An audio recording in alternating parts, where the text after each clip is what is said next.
म्हजे मोगाळ भाव भयणीनू, आमी जाणटी जाता तेन्ना आमकां उगडास दवरपाक त्रास जाता. आमी विसरता. हें नॉर्मल, हें सगल्यांक जावंक शकता. पूण केन्ना केन्ना जाणटेपणान हें विसरप इतलें जाता की तांकां तांचीं दिसपटी कामां करूंक जायना. हें नॉर्मल न्हय. हो एक रोग जावंक शकता आनी ताका आमी आल्झायमर्स डिजीज अशें म्हणटात. सप्टेंबराचे 21 तारखेक आमी विश्व आल्झायमर्स दीस म्हूण मनयता आनी जाणट्यां मदें जाता तो आल्झायमर्स डिजीज ह्या रोगा बद्दल जागृताय हाडटा. ह्या रोगाक केन्ना मराठींत स्मृतीभ्रंश अशें म्हणटा किंवा कोंकणींत विसरभळी अशें म्हणटात. तर ह्या रोगाचें लक्षण कितें? एक म्हळ्यार मेमरी लॉस. लोकांक उगडास उरना आनी रिसंट मेमरी लॉस. आतांच कितें केल्लें पळय तें तांकां उगडास उरना. खूब फावटी आमी आमचे चावी खंय दवरतात तें विसरता. पूण आल्झायमर्स जाल्ल्या मनशांक ही चावी पळयतकच म्हणटले की ही चावयेचें कितें करपाचें, हें कितें अशें म्हणटले. दुसरें लक्षण म्हळ्यार डिजोरिएंटेशन. तांकां खंय आसा तेंच तांकां कळना. आपल्याच घरांत आपलो रूम खंयचो तें तांकां कळना. संडास खंय आसा तें तांकां कळना. आनी हाका लागून खुबशे फावटी ते शेणटात. तिसरें म्हळ्यार difficulty in performing familiar task. आतां तुवें आपल्या आयजेक स्मार्ट फोन दिलो जाल्यार आनी तें तिका वापरपाक जायना, हाका आमी आल्झायमर्स डिजीज अशें म्हणना. पूण जें काम ती करताली, सदांच करताली, आतां ती कामां करपाक ती घुस्पता जाल्यार हें आल्झायमर्स डिजीजाचो लक्षण जावंक शकता. ह्या रोगा बद्दल जागृताय खूब कमी आसा. खुबशे फावटी लोकांक दिसता की हे लोक अशें मुद्दम करता, आमकां त्रास करपाक अशें करतात. पूण तशें तें आसना. ह्या रोगांत त्या जाणट्या मनशाच्या मेंदवाक माल बसता आनी खरेपणीन तांकां याद उरना. आपल्या घोवाचो किंवा बायलेचो नांव ताका याद उरना. आनी केन्ना केन्ना थोड्या वर्सांनी तांकां आपलेंच नांव याद उरना. आपूण कोण काय तें विचारतात. दुसरें म्हळ्यार लॉस ऑफ जजमेंट. कोणें बेल मारली जाल्यार कितें करपाक जाय तें कळना. घरांत उजो पेटलो जाल्यार ताणें कितें करचें अशें कळना. घरांत असो गॅसीचो वास आयल्यार कितें करपाक जाय पळय तें तांकां कळचें ना. Loss of judgement. दुसरें म्हळ्यार मिसप्लेसिंग थिंग्स. आपलीच जी वस्तू आसा ती शेणटात. गडेक तो पासपोर्ट जावंक शकता, पासबूक जावंक शकता, चॅकबूक जावंक शकता, आपली पर्स जावंक शकता, पयशे जावंक शकता. खंय दवरता तेंच ती विसरता. आनी केन्ना केन्ना अशें जाता की ती म्हणटात की कोणें चोरी केली. पर्स हांगसरूच आसलें आनी कोणें चोरी केली अशें जाता. Change in mood and personality. एक खुशाल बरीत मनीस असो सारको खुशाल ताजो पर्सनॅलिटी आसल्यार तो केन्ना रागेस्त जाता. भोवन भोवन ताका राग येता, तो गाळी सवंक शकता. अशें खूब फावटी जाता कित्याक ताजो पर्सनॅलिटी जो आसा तो चेंज जाता.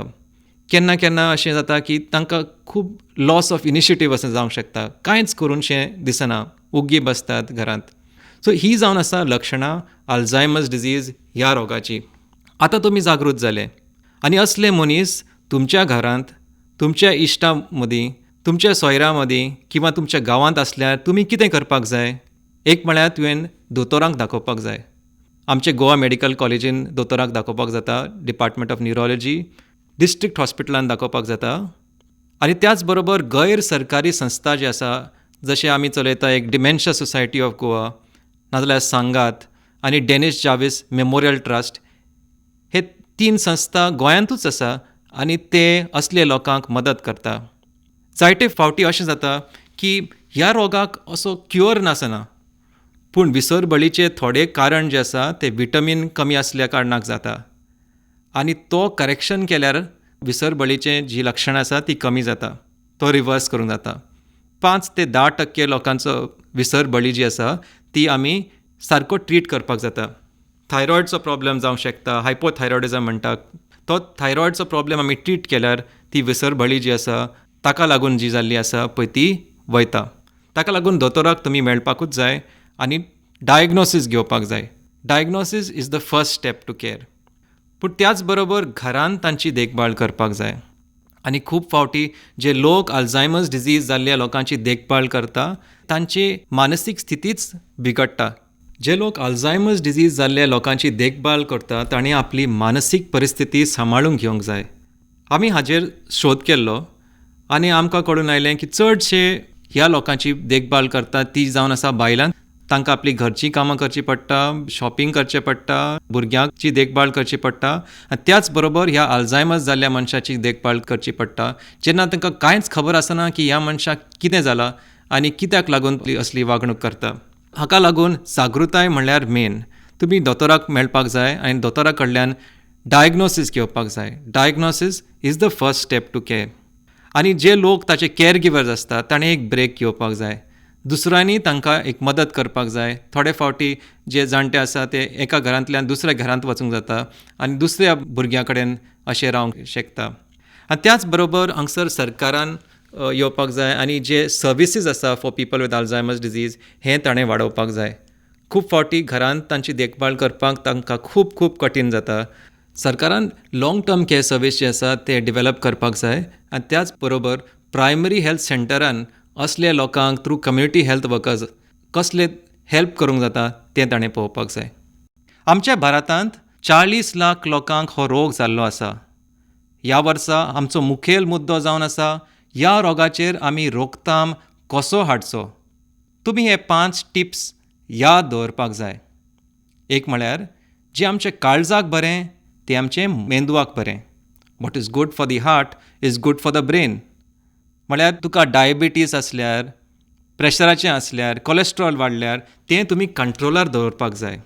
दुसरें म्हळ्यार एक्सरसायज करपाक जाय आनी भुरग्यापणान पासून एक्सरसायज करपाक जाय कित्याक तें आमकां बरें. तिसरें म्हळ्यार पौश्टीक जेवण खावपाक जाय. चड तेलसाणीचें खावप करना. खुबश्या फावटी आमकां बटर चिकन अशें आवडटा पूण तें आमच्या मेंदवाक आमच्या काळजाक वायट पडटा. चवथो म्हळ्यार चॅलेंज युअर ब्रेन.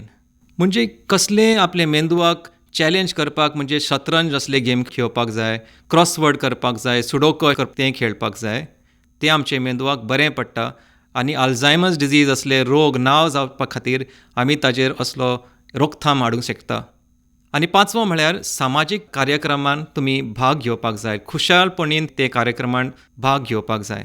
ह्या दिसा आमी असले अल्झायमर्स जाल्ल्या लोकांची जांकां याद उरना तांची आनी तांचे देखभाल करप्या मनशांची म्हणजे तांचे केअर गिवर हांचीय आमी याद करुया. तांकां आमची गरज. तांकां आमी वेळ दिवपाक जाय. मोगान तांची देखभाल करपाक जाय. Let us care for those who cared for us.